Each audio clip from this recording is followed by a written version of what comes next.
Good morning class seventh. ये आपका part 11 है आपकी हिंदी की बुक का। और इस पार्ट में आपको बताया गया कोणार्क मंदिर के बारे में। इस पार्ट में हम पढ़ेंगे मंदिर के बारे में, ठीक है। कोणार्क मंदिर के बारे में हम पढ़ते हैं इस पार्ट में। देखो, जिस सौरमंडल का तुम्हारी पृथ्वी एक भाग है, उसका सबसे महत्वपूर्ण और शक्तिशाली अंश सूर्य है, जो ऊर्जा, शक्ति, ज्योति तथा ऊष्मा का अथाह पुंज है। जिस सौरमंडल मतलब कि जो हमारा सोलर सिस्टम है, उसका एक पार्ट है हमारी अर्थ जो है, और उसका एक पार्ट है सूरज। सौरमंडल का एक अंश है, कौन है वो? सूरज है, ठीक है। उसकी ऊर्जा, उसकी शक्ति, उसकी ज्योति, उसकी ऊष्मा और ये सब क्या है? इसके पुंज है। सूर्य से हमें ऊर्जा, प्रकाश, ऊष्मा, शक्ति व तथा चेतना मिलती है। हमें सूरज से क्या मिलता है? ऊर्जा मिलती है, लाइट मिलती है, एनर्जी मिलती है ना, शक्ति मिलती है। ये सब चीज़ें हमें सूर्य से प्राप्त होती हैं।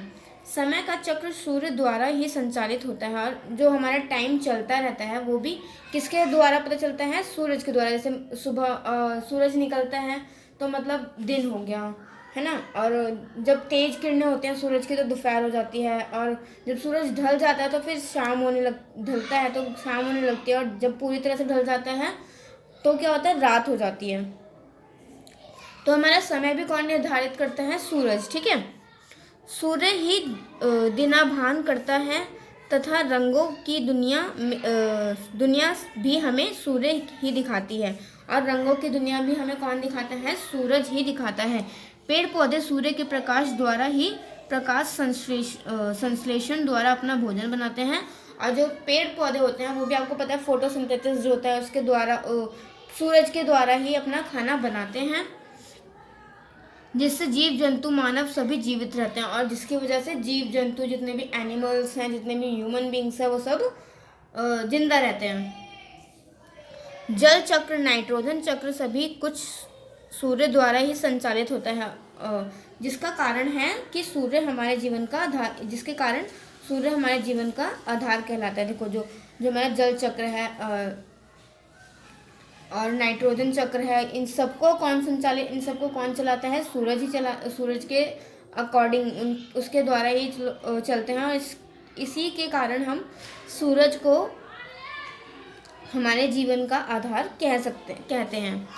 इतिहास साक्षी है कि सभ्यता के आरंभ से ही मनुष्य सूर्य की शक्ति को पहचानना और उसकी पूजा आराधना की। मतलब कि इतिहास, जब से हमारी कंट्री इस्टेब्लिश हुई है, मतलब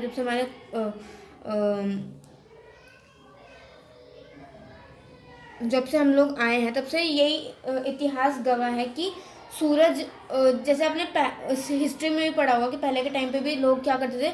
सूरज की पूजा करते थे। तो स्टार्टिंग से ही सूरज की शक्ति को पहचाना गया है और सूरज की पूजा की गई है।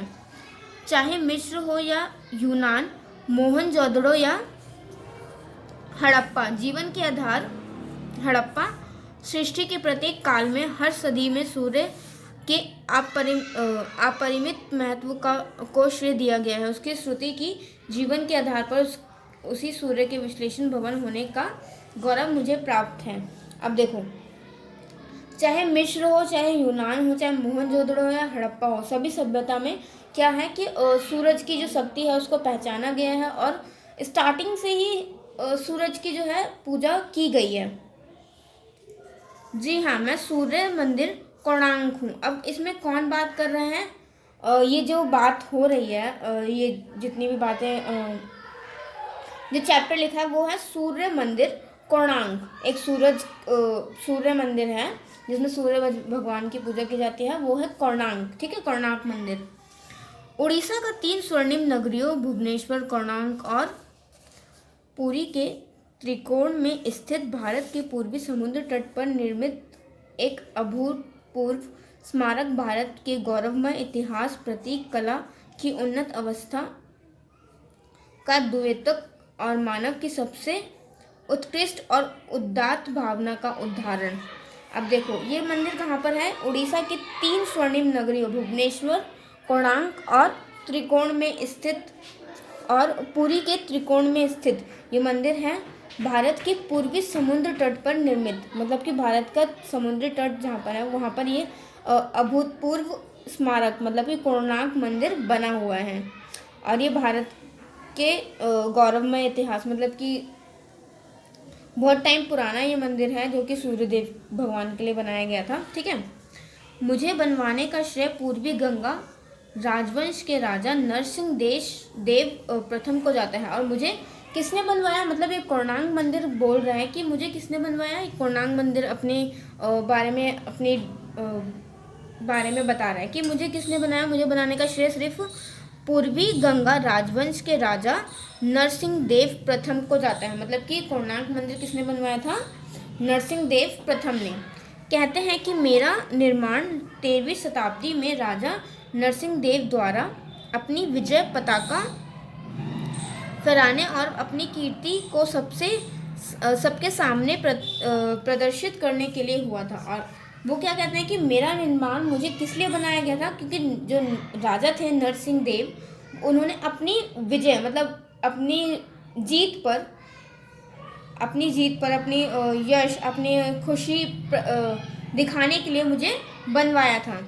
मैं जब बनकर तैयार हुआ तो मेरा सौंदर्य विचलन था, मतलब कि मैं जब बन के तैयार हुआ तो मेरा जो मैं बहुत सुंदर लग रहा था, मतलब बहुत विशाल और भव्य मंदिर उन्होंने बनवाया था जो कि बहुत सुंदर था। कोणार्क 2 शब्दों से मिलकर बना है, कौण और आंक। कोणार्क जो है वो 2 शब्दों से मिलकर बना है, कौण और आंक। कौण का अर्थ होता है कोना और आंक का अर्थ होता है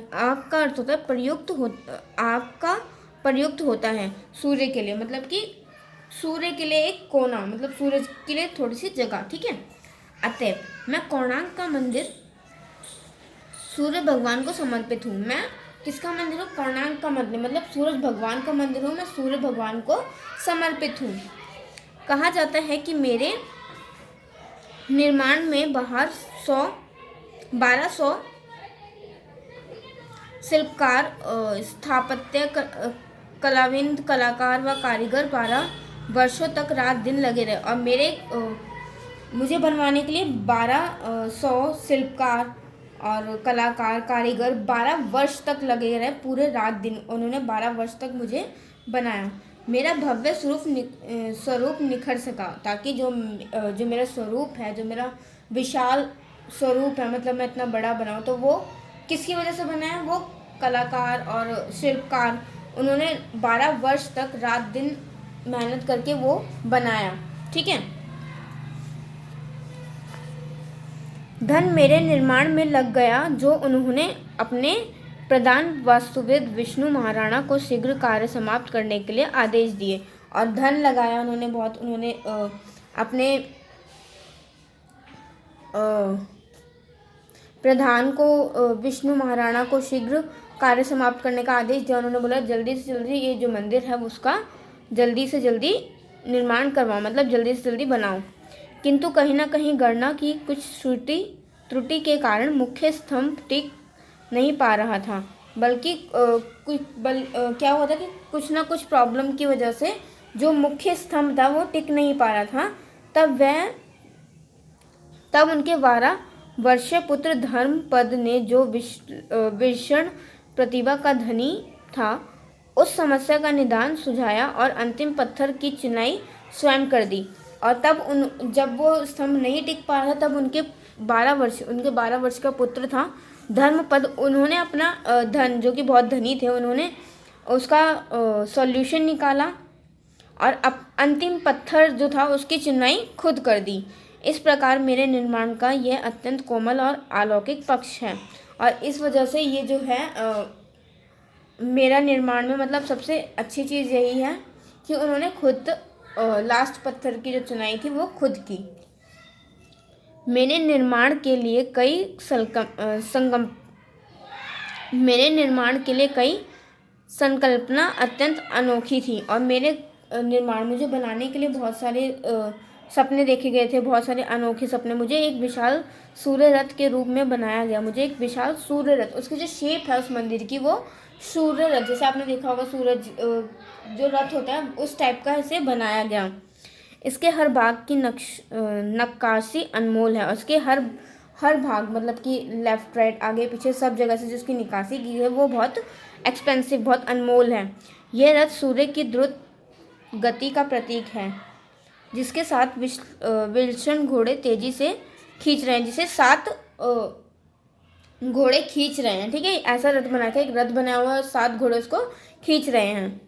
इस रथ में 10 फीट व्यास की 24 पहिए लगे हुए हैं। इसमें 10 फीट व्यास के 24 पहिए लगे हुए हैं।